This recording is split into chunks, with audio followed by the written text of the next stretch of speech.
Well, I'm back in Mexico, and I'm reminded again of the big differences between the United States and Mexico. Some of the big differences are the United States very much promotes what we call preventative care. You know, change the oil in your car every 3,500 miles. You have all your machines checked, your air conditioner checked before you use it every single year. Have your furnace checked, and of course, have an annual physical once a year. In Mexico, there's none of that. They don't do any of that. In fact, the first time I was here and I had an appliance, it was a on-demand water heater. I read on it, oh, I should have it checked, and I just moved in. I hadn't been checked, and I called the plumber and I said, oh, I'd like to come over to check my water heater, please. And he said, oh, yes, of course. What's wrong with it? I said, oh, no, there's nothing wrong with it. I just need you to check it. And he said, it works? I said, oh yeah, it definitely works. But I think I really need you to check it. And he just was silent. He was just silent. And then he said, you want to pay me to come to your house to check your water heater that works? And I said, yes, yeah, that's what I want. And he said, I can't do that. You call me when your water heater doesn't work. I said, oh, well, thank you very much. And it's very much the same here when it comes to your car.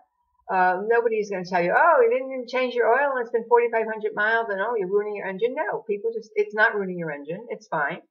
And with medical, the thing is, when you go to see a doctor, first of all, you can see a doctor for 50 pesos, which is about $2.50 or $3, depending on the exchange rate.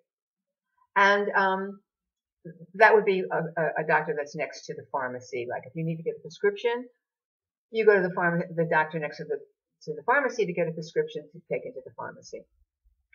But most doctors, the fees are around, $25 to $35 to see a doctor who's, going to take your blood pressure. They love to take your blood pressure. But the thing they're going to do, unless you walk in as an emergency, you obviously have symptoms that need to be treated right away. The thing they're going to do is they're going to ask you for your lab tests.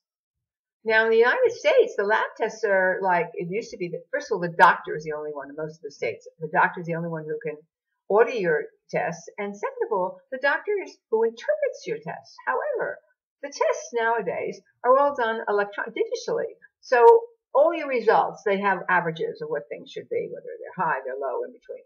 Or this, or you should be rushed to the hospital right away. But here, you can walk into practically any lab place and say, I need these tests. And if you're going to see a doctor, that's what you want to do, because that's how they're going to decide what's wrong with you or not, whether you're just having symptoms because you're getting a divorce or because you lost your job or because you're nervous about something, or whether you actually have some sort of illness that needs to be treated and how they're going to treat it. And they're not going to be usually very intrusive about it, although Mexican medicine is getting a lot more like the United States medicine.